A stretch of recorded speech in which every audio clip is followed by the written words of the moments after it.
Hi hello viewers, welcome to NTV. నేను Tarak. Court ఈ cinema ప్రస్తుతం థియేటర్స్లో అంటే ఏదో చిన్న సినిమాలో వచ్చింది. అక్కడ తీరా చూసేసరికి అదండి చాలా పెద్ద సినిమా. మామూలుగా అంటే దీని గురించి టాక్ కాదు అనమాట, ఏకంగా గర్జిస్తుంది అనమాట కోర్టు.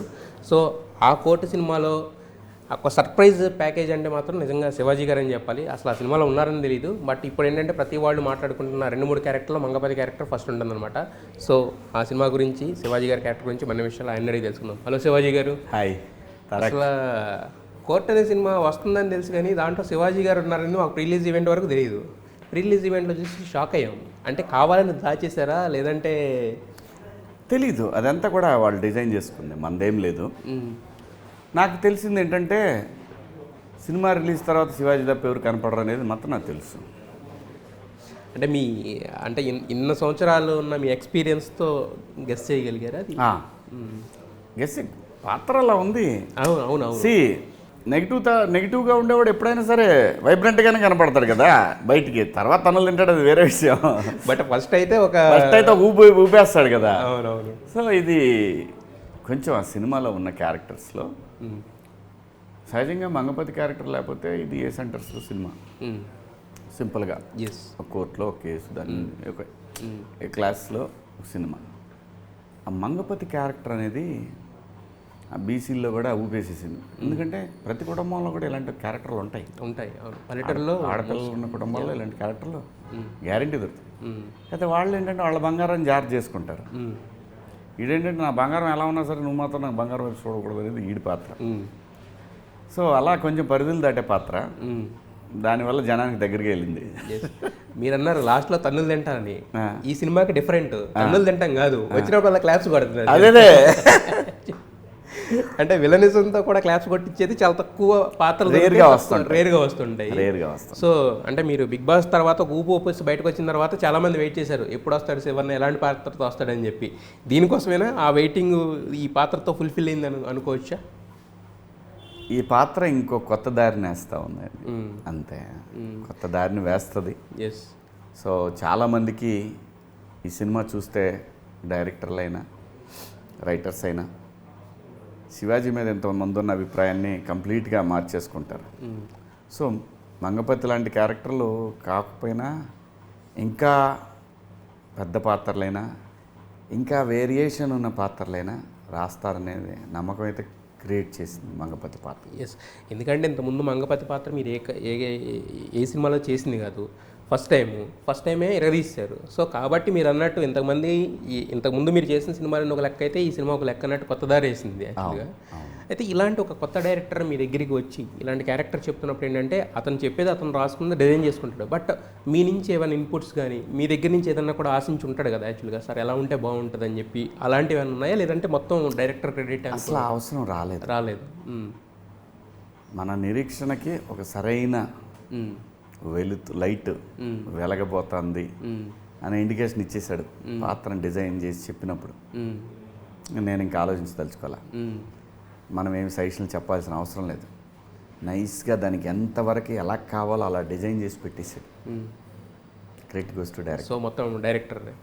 బట్ కాకపోతే ఏంటంటే అంటే మీ అనుభవం కూడా యాడ్ అవుతుంది కదా సార్ ఎక్కడన్నా? నా అనుభవం ఎక్కడ యాడ్ అవుతుందంటే యాడ్ అయి ఉంటుందంటే నేను చేసి చూపిస్తాను, నీకు కావాల్సింది నువ్వు అనుకున్నది ఏదైతే కావాలో అది మాత్రం చెప్పగలుగుతాను, అంతే, అంతవరకే.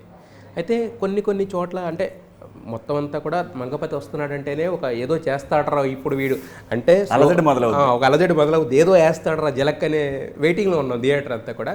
కొన్ని చోట్ల ఏంటంటే షౌటింగ్ అనేది రెగ్యులర్గా ఉన్నా కూడా కొన్ని చోట్ల కొంచెం అంటే అండర్ ప్లే చేస్తారు. ఎందుకంటే మీరు అండర్ ప్లే బ్రహ్మాండం, అరే అండర్ ప్లే కాబట్టి చేయించుంటే కూడా క్యారెక్టర్ నెక్స్ట్ లెవెల్కి వెళ్ళేదేమో అని కొన్ని చోట్ల అనిపించింది. మీరు కొన్ని కుక్కలు అరుస్తాయి, అరిచి భయపెడతాయి.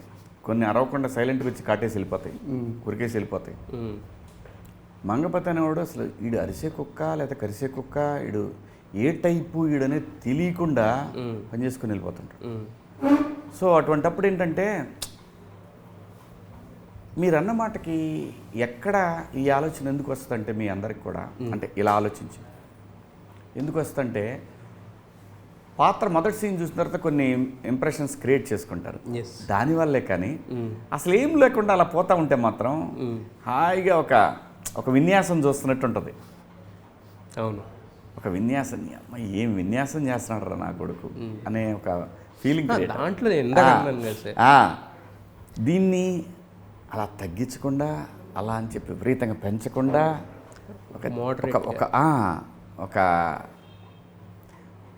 ఒక ప్లాన్ సెట్ చేసి దాన్ని అలా బిల్డ్ చేసి పడేసాడు. ఎస్. అయితే యాక్చువల్గా లాస్ట్లో ఆవిడ చెప్పదెబ్బలు కొట్టినప్పుడు కూడా మనకి బాహుబలి సినిమాలో పీక నరికినప్పుడు ఎంత తప్పలేదు వస్తుందో అంత తప్పలేదు వచ్చింది థియేటర్లో. అంటే మంగపతి అనేవాడిని ఒకసారి స్టన్ అయ్యారు అనమాట థియేటర్ అంతా కూడా. ఇది బట్ కాకపోతే దానికి ఒక ప్రాపర్ ఎండింగ్ అనేది అది కరెక్ట్ అని అనుకున్నారా, లేదంటే అక్కడ డిస్కషన్స్ ఏం జరిగాయి? నాకు ఆ షాట్ కొట్టడానికి నేను అగేన్స్ట్. ఫస్ట్ స్క్రిప్ట్ చెప్పినప్పుడు కూడా సరే చూద్దాంలే ఎప్పుడు అని నేను అన్నా.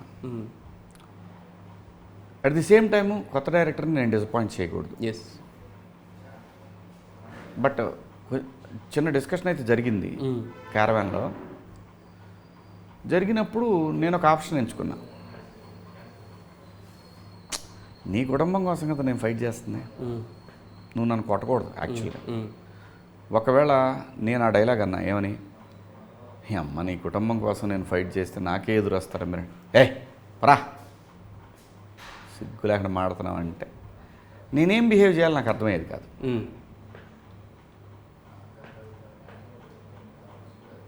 అలానే ఒక లుక్ ఇచ్చేదే వెళ్ళిపోయాడు. అలా కాకుండా ఆవిడ కొట్టగానే మంగపతిగాడు అసలు వాడు తాసుపోమాడు, అవును, తొక్కితే కాటేస్తాడు. అలాంటి వాడు అలా చూసి 2 చేతులు వెనక్కి కట్టుకొని, అంటే నీ కూతురు చేసింది కరెక్టేనంటావు, కొట్టాలి మరి చూద్దాం,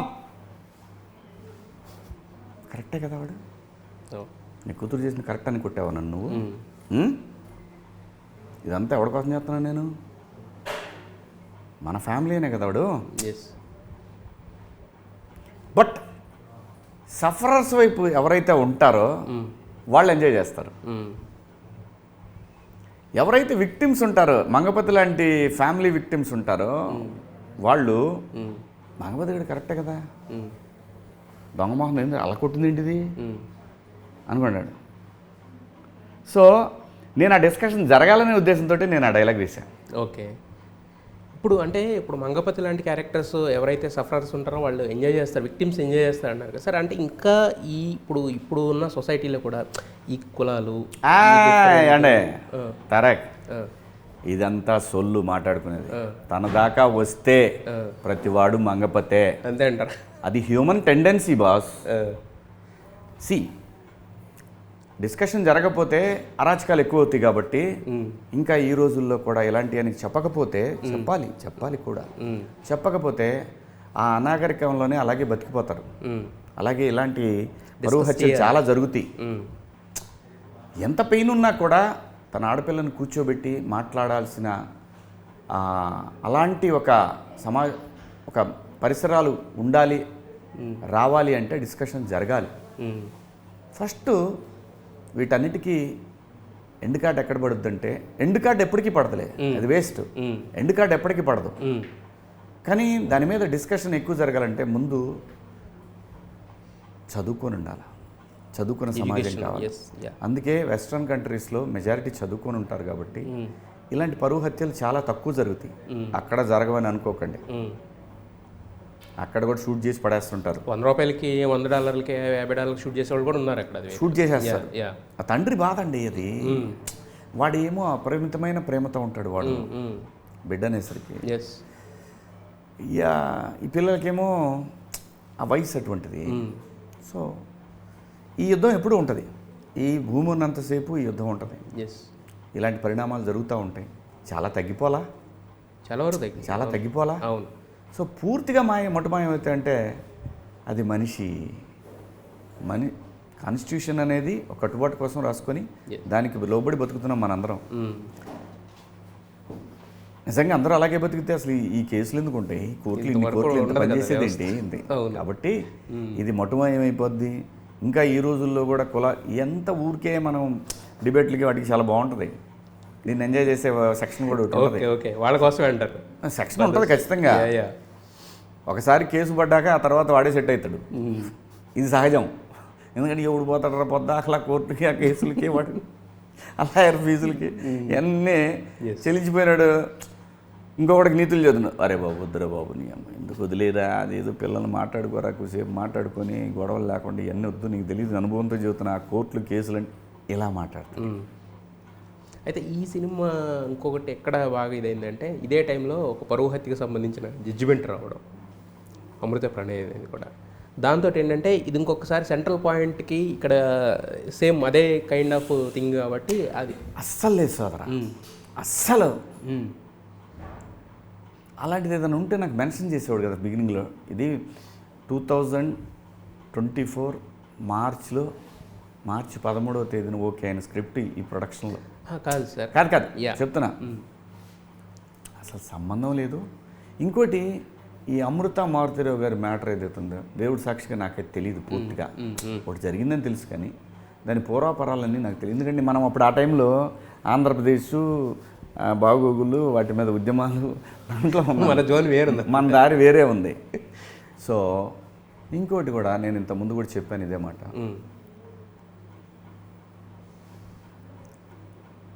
అసలు నిజం ఆ రెండు ఆత్మలకే తెలుసు. ఒకటి చనిపోయిన మారుతిరావు, బతుకున్న బిడ్డ, వాళ్ళిద్దరికీ తెలుసు. ఆ పెయిన్ వాళ్ళకి మాత్రమే తెలుసు. కాయిన్కి రెండు పక్కలు తెలిసిన వాళ్ళు వాళ్ళిద్దరు మాత్రమే. మిగతా అంతా కూడా అయ్యో అలా ఎందుకు ఉండదా మరి ఒక తండ్రి, ఇవన్నీ కూడా మాట్లాడుకోవడానికి డిస్కషన్ పార్ట్స్. ఎందుకంటే ఇది కూడా జరగాలి. జరిగితే ఏంటంటే ఫర్దర్గా ఎవరన్నా ఇలాంటి డ్రాస్టిక్ డెసిషన్లు తీసుకునేటప్పుడు ఆలోచిస్తారు. అటు ఆడపిల్లలు ఆలోచిస్తారు, తల్లిదండ్రులు ఆలోచిస్తారు. దీంట్లో అసలు వీళ్ళిద్దరూ కొత్తగా నటిస్తున్నారు, ఫస్ట్ టైం నటిస్తున్నారు అనే ఫీలింగ్ ఎక్కడా లేదు. మీరు అమ్మాయిని కొట్టినప్పుడు కూడా ఇల్లంత దూరం పడితే అసలు ఎలా అనిపించింది? కొత్త వాళ్ళతో వర్క్ చేస్తున్నప్పుడు ఏమనిపించింది? అసలు జస్ట్ తెలుగులో మాట వచ్చపడిపోయిందంటారు. మొత్తానికి అదే పరిస్థితి. అవునా? మొత్తానికి అసలు ఫస్ట్ షాట్కే థియేటర్లు ఎలా ఉంటుంది, ఉలిక్కి పడతారు. నేను కొడతాను ఎవడనుకోడు, ఉలిక్కి పడతారు. నేను చూశాను ఏఎంబీలో. అసలు రియల్గా లొకేషన్లో కూడా అనగానే మొత్తం ఎక్కడికక్కడ ఇది పరిస్థితి. నిజంగా భలే ఎక్స్పీరియన్స్ కూడా. షూటింగ్ పార్ట్ మాత్రం I never forget life long. అంత బాగా తీశాడు డైరెక్టర్. నాకు ఆ మేకింగ్ కూడా చాలా బాగా చూశాను, దగ్గరుండి చూశాను. నేను ఎప్పుడు లోపల కూర్చున్నాడు కదా కర్మల్లో. ఒకసారి దిగానంటే మళ్ళీ మేకప్ తీయటానికి వెళ్ళినప్పుడే ఓకే ఏం వర్క్ చేశారు అసిస్టెంట్ డైరెక్టర్ కూడా, పిల్లలు కూడా, వాళ్ళ ముగ్గురు టీము. బా అందులో ఈ రోహిణి గారు, ఇటు పక్కన శుభలేఖ సుధాకర్ గారు, అంటే క్యారికేచర్ ఆఫ్ ద క్యారెక్టర్స్ కూడా ఎంచుకున్న క్యాస్టింగ్ తోటి ఇలా లేచింది. ఇప్పుడు ఎవరన్నా కొట్టారనుకోండి, ఎవరన్నా మిమ్మల్ని కొట్టాలంటే దానికి ఒక స్టేచర్ ఉండాలి ఆ క్యారెక్టర్కి. మిమ్మల్ని ఒక మాట అనాలంటే ఒక స్టేచర్ ఉండాలి. అలాగా అతను డిజైన్ చేసుకున్న విధానం కూడా చాలా బాగా డిజైన్ చేసుకున్నాడు. మరి ఈ పిల్లలిద్దరూ అసలు సర్ప్రైజ్ క్యారెక్టర్, అంటే మీరు శివాజీ గారు ఎలా అయితే ఒక సర్ప్రైజింగ్, వీళ్ళిద్దరు ఉన్నారని తెలుసు కానీ అసలు ఆ రేంజ్ పర్ఫార్మెన్స్ మేము ఊహించలేదు. సో మరి మీ ముందు నిలబడి మాట్లాడుతున్నప్పుడు కానీ ఆ సీన్స్లో ఎలా అనిపించింది? మాట్లాడతాడు మన ముందు, అదే మాట్లాడేది లేదు, తలదించుకుండే మంగపతి గాడు ఉన్నాడు అంటే మొత్తం పిన్ డ్రాప్ సైలెంట్. ఆడు వెళ్ళిపోయింది, అమ్మ వెళ్ళిపోయాడు నా కొడుకు అన్నట్టుంటది అంతే. అసలు డైరెక్టర్కే మొత్తం. అయితే నాని గారు, ఈ డైరెక్టర్ని ఎంచుకున్న నాని గారి గురించి ఏం చెప్పాలి? భజనలా ఉంటుంది మనం చెప్తే. భజనే కాదు, చెప్పాల్సిన సిచ్యువేషన్స్ ఎందుకు వస్తాయంటే ఆయన సినిమా తీయడం, మిమ్మల్ని అందరినీ పెట్టి ఒక డైరెక్టర్ని నమ్మడం అదంతా వేరు. సినిమా సడన్గా 4 రోజుల ముందు ఈ సినిమా నేను చెప్తున్నాను బాగోకపోతే నా హిట్ 3 చూడొద్దని చెప్పడం కన్నా పెద్ద స్టేట్మెంట్ ఏమి ఉండదు నాకు తెలిసి ఒక ప్రొడ్యూసర్ కింద. బట్ ఏంటంటే కథ నమ్మిన ప్రొడ్యూసర్ గట్స్ ఎంతవరకు ఉంటాయో that is the best example Nani గారు. ఈ దెబ్బతోటి ఆయన బ్రాండ్ వాల్యూ ఎంత పెరిగి ఉంటుంది అంతే కదా. నాని అనేది ఒక బ్రాండ్ అయిపోద్ది ఆటోమేటిక్. వాల్ పోస్టర్ అనేది ఒక పెద్ద బ్రాండ్ ఇవాళ. అవును. ఏంటి ఈ సినిమా ఫస్ట్ డే 8 కోట్లు ఏంటి గురు? అంతే కదా. కోర్టు సినిమా మొత్తం ఎంత చేద్దాం లేదనుకుని ఉంటారు. కరెక్టే కదా సార్. ఇది ఎక్కడికి వెళ్ళా బుద్ధి? క్లియర్గా మాట్లాడితే ఓటీటీ అనే థాట్లో ఉంటారు జనరల్గా, ముందు బిఫోర్ ద అనుకొని ఉంటారు, ఎవరన్నా చూడకముందు అందరు అనుకొని ఉంటారు. కానీ మొదటి నుంచి కూడా ఇది థియేటర్ సినిమాని ఫిక్స్ అయ్యే ఆయన. ఎస్. అయితే థియేటర్స్కి వస్తున్నారు జనం. అది ఇప్పుడు మీరు అన్నట్టు ఏ సెంటర్స్ వరకు సినిమా కాదు ఇప్పుడు యాక్చువల్గా. ఏ సెంటర్లో చూడాలన్నా మంగపతి ఒక రీజన్ అయిపోయాడు. అది మాత్రం ఒప్పుకుంది తీరాలి ఎవరైనా కూడా. అయితే మీరు రీఎంట్రీ కోసం రావడానికి రీజన్ ఏంటంటే రిక్కీ కానీ లేదంటే మీ వైఫ్ వీళ్ళందరూ చెప్పిన చూడాలనుకుంటున్నాం మళ్ళీ నాన్న నువ్వు ఎప్పుడో చేసేసావు హీరో కింద మళ్ళీ హీరో కింద చూడాలనుకుంటున్నాం అన్న థాట్కి దిగి వచ్చారు కదా. సో ఇప్పుడు యాజ్ ఎ మంగపతిగా మిమ్మల్ని చూసినప్పుడు వాళ్ళ రియాక్షన్ ఏంటి, ఇంట్లో వాళ్ళ రియాక్షన్? వాళ్ళకి చాలా చెప్పాలనుంది నాకు.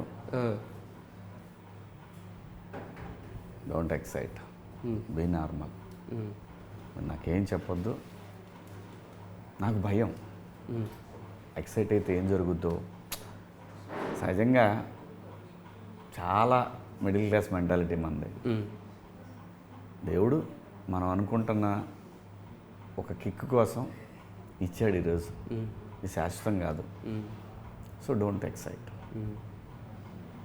కరెక్టే సార్. ఎగ్జైట్ అవ్వకపోయినా కూడా ఇప్పుడు మనకు వచ్చినప్పుడు కూడా మాట్లాడుకోకపోతే రానప్పుడు ఉండడానికి వచ్చినప్పుడు దీనికి తేడా ఉంటుంది కదా. అదే కదా మంగపతి గారు భయం. నా కొడుక్కి అన్ని భయాలు, నాకు భయం. మంగపతిని పక్కన పెడదాం సార్, శివాజీ గారు నేనే నాకే ఏమో ఎందుకు ఎక్సైట్ అవ్వాలి. చాలా ఉంటుంది వాళ్ళకి నాకు చెప్పాలని. మీరు మాట్లాడుకోండి ఏమైనా, నాకు మాత్రం చెప్పొద్దు మీరు అని నేను చెప్తాను. మీ దగ్గరికి రానివ్వలేదు ఇది? నేను రానేను. ఓకే నార్మల్ బీ నార్మల్ అని అంటుంటా, వాళ్ళేమో బా అని వెళ్ళిపోతారు. కనీసం హగ్ చేసుకున్నా చెప్పే ఏదో ఉంటుంది కదా వాళ్ళకి చెప్పుకోవాలి. ఎందుకు సార్ వాళ్ళ దాన్ని సప్రెస్ చేసేస్తే? ఇప్పుడు హీరో కింద మిమ్మల్ని ఎంత అయితే చూడాలనుకుంటున్నారో ఇప్పుడు మంగపతి క్యారెక్టర్లు అంతకు 10 చూశారు. మా చిన్నోడు చెప్పాడు రిక్కీ, ఆడు సినిమా చూసి వచ్చిన తర్వాత ఆడు అన్నమాట ఏంటంటే పాపా బ్లాక్ బస్టర్ నాన్నకి ఏం డౌట్ లేదు. ఎలా ఎంజాయ్ చేస్తున్నారంటే థియేటర్లో అసలు వేరే లెవెల్. నేను ఎప్పుడు చూడలేదు ఇలాగ అసలు. వాడు ఎక్సైట్ అవుతున్నాడు, ఓ అన్న. వాడు తగ్గడు ఓ అంట. అది నీ ఇష్టం కానీ నాకు అనవసరం, నేను చెప్పాలని చెప్తానంటాడు. అది అయితే మరి ఇంత అప్రిషియేషన్ వస్తుంది మీకు కూడా మంగపతి అనే క్యారెక్టరు కరెక్ట్గా. అంటే జనరల్గా ఏమంటారంటే క్యారెక్టర్ చేశాను కానీ నా క్యారెక్టర్ అలా కాదు. మీరేమన్నారు, మీరు ప్రాపర్గా ఒప్పుకున్నారు. ప్రతి ఇంట్లో మంగపతి అనేవాడు ఒకడు ఉంటాడు అనేది మీరు క్లియర్గా చెప్పగలుగుతున్నారు కదా. సో దీనికి వచ్చిన అప్రిసియేషన్ ఎలా తీసుకోగలుగుతున్నారు మీరు, క్యారెక్టర్కి వచ్చిన అప్రిసియేషన్? నేను దీంట్లో నుంచి తీసుకోపోవటం ఏం లేదు. నా ఉద్దేశం ఏంటంటే ఈ పాత్రలో నేను చూపించినటువంటి, నేను చేయగలిగినటువంటి రకరకాల డైమెన్షన్స్ని తీసుకొని ఎన్ని పాత్రలు వస్తాయి అనేది ఆలోచిస్తున్నా. ఇంకా వేరే ఆలోచనలు ఏమీ లేవు అసలు నాకు. అమ్మయ్య నా గురించి నేను ఇలా తండ్రి పాత్రలే, ఇలా ఒక అమాయకుడైన భర్త, ఈ భోషణాలన్నీ క్లోజ్ చేసి లేటెస్ట్ గోడ్రేజ్ లాకర్లో ఓపెన్ చేస్తారేమో చూస్తున్నా అంతే. ఓకే. అంటే ఇప్పుడు 90s తర్వాత చాలా కథలు విన్నారు కదా మీరు, ఆల్మోస్ట్ 70 కదా 70-80 కథలు విన్నారు కదా. అన్నీ మామూలు మెజారిటీ ఫాదరే. ఫాదర్ ఓకే, ఫాదర్ వచ్చినా కూడా వేరియేషన్, ఒక క్రూయల్ ఫాదరు, ఒక ఇలా ఒక టిపికల్గా ఆలోచించే ఫాదర్, ఇలాంటి క్యారెక్టర్లు వస్తే అది మనం. ఇది కూడా ఒక క్రూయాలిటీకి దగ్గరగా ఉంది కదా సార్. మిగతా వాటికి దీనికి తేడా ఎక్కడ కనిపించింది మీకు, డిఫరెన్స్ ఎక్కడ వచ్చింది? ఇది క్రూయాలిటీ అంటే మంగపతి, ఇది నేను నాకు ఊహ తెలిసిన తర్వాత ఎదిగే టైం నుంచి నా కళ్ళ ముందు కనపడ్డ పాత్రలే. ఆ కిక్ వేరే. మిగతా పాత్రలు ఎలా ఉంటాయంటే ఓ ఫాదర్ గానో, ఒక మేనమాన్ గానో, లేదంటే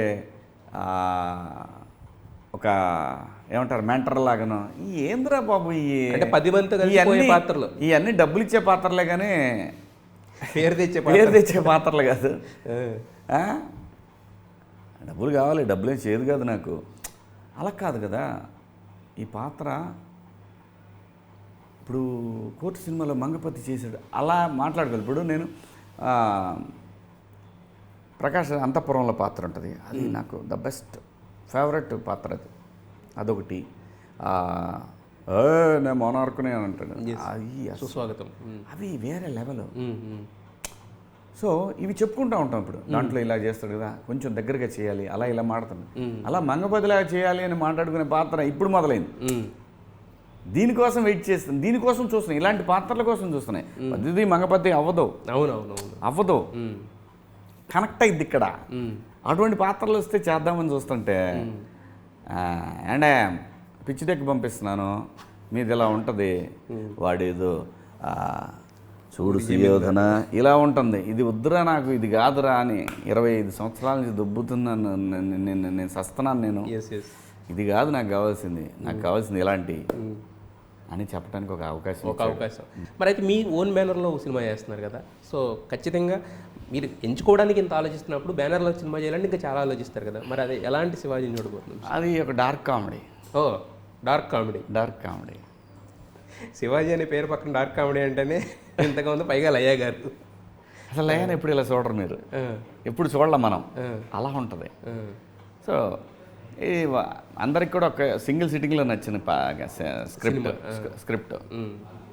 సో సరే వాళ్ళు నన్ను చేయమంటే చేస్తాను, చేసుకో అని చెప్పారు.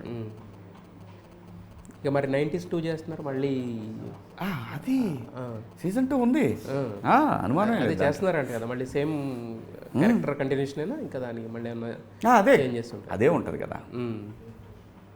అలా దండోరా అని ఇంకో సినిమా చేస్తాను, దాంట్లో కొంచెం సర్ప్రైజా మళ్ళీ? సర్ప్రైజ్ నన్ను అలా చూడరా ఇప్పుడు, బట్ ఇట్స్ నైస్. అంటే మన జర్నీ ఎక్కడ స్టార్ట్ అయింది అనేది కదా, ఎక్కడ ఎలా ఎండ్ అయింది అనేది ఇప్పుడు కూడా అన్నట్టు. మీరు ఎక్కడో ఒక చిన్న క్యారెక్టర్ నుంచి స్టార్ట్ అయ్యి హీరో కింద వచ్చి కారులోనే ఈ ఊరు వస్తానని ఛాలెంజ్ చేసి కారేసుకు ఊరు వెళ్ళి మళ్ళీ మీరు అన్నట్టు ఒక రూట్ మార్చి ఏదో చేయాలని ప్రజాస్వామ్యం అయిపోయి వెళ్ళి ఫైనల్గా వచ్చారు. ఇప్పుడు వచ్చిన తర్వాత ఏంటంటే డబ్బులు ఇస్తానన్నా కూడా పక్కన పెట్టి క్యారెక్టర్ కోసం వెయిట్ చేయడం అనేది చాలా రేరు. ఏమనుకుంటారు చాలామంది, శివాజీ ఏం చెప్పినా ఒప్పుకోవడరా అనే థాట్ కూడా వస్తుంది చాలామందికి. బట్ ఆ థాట్ వచ్చినా కూడా మీరు దాన్ని కూడా కేర్ చేయకుండా మీరు చేసే క్యారెక్టర్లు కొత్తగా ఉన్నాయి, మీరు తీసే సినిమాలు కొత్తగా ఉన్నాయి, మీరు ఎంచుకునే ఆలోచించే విధానం కూడా చాలా కొత్తగా ఉంది. కాబట్టి ఇలాంటి మీకు ప్రతిదీ మంగపతి అవ్వదు, కాకపోతే ఇలా ఆలోచిస్తే మాత్రం మంగపతి లాంటి క్యారెక్టర్లు ఇంకో 10 అయితే వచ్చే అవకాశం ఉంటుంది సార్. ఏదో విధంగా ఒక కొత్త పాత్ర అని అంటే ఈ క్యారెక్టర్లో ఇంతకుముందు ప్రకాష్ రాజ్ చేసేవాడు, రావు రమేష్ గారు చేసేవాళ్ళు, రావు గోపాలరావు గారు ఇలా అనుకునే ఆ కైండ్ మాట్లాడుకోవాలనేది నా ఇంట్రెస్ట్. ఇంకోటి ఏంటంటే రాసుకోవాలంటే మన పెన్ను కొన్ని పాత్రల పక్కన కొన్ని పేర్లు పర్మనెంట్గా రాసేస్తారు. సో ఆ లిస్టులోకి మీరు కూడా జాయిన్ అయ్యేట ఆ బకెట్ లిస్ట్ ఉంటుంది కదా, అంటే పేర్లు చెప్పుకోవచ్చు తప్పేం లేదు. ఒక మురళీ శర్మ అని, ఒక రావు రమేష్ ఇలా ఉంటాయి కదా, ఆ బకెట్ లిస్ట్లోకి శివాజీ గారిని కూడా వచ్చి ఎనీ క్యారెక్టర్ చేస్తారనేది ఖచ్చితంగా మీకైతే ఈ సినిమాతో వస్తుంది. సో కోర్టు ఎవరికి ఏమి ఇచ్చింది, ఎవరికి ఎంత పంచింది అనేది తెలియదు, కానీ మీకు మాత్రం మంగపతిగా కొత్త నెక్స్ట్ ఇంకొక ఊపు అయితే. సో శివాజీ అనే ఫైనెస్ట్ యాక్టర్ నుంచి మేము చూడాల్సిన రోల్స్, మీరు చేయాల్సిన రోల్స్ ఇంకా చాలా ఉన్నాయి సార్. సో అవన్నీ మీకు రావాలని మనస్ఫూర్తిగా కోరుకుంటున్నాం. సినిమాకి కొత్త శివాజీని చూడాలని ఇంకా మనస్ఫూర్తిగా ట్రై చేస్తా, guarantee. Wish you all the best. Thank you Tarak.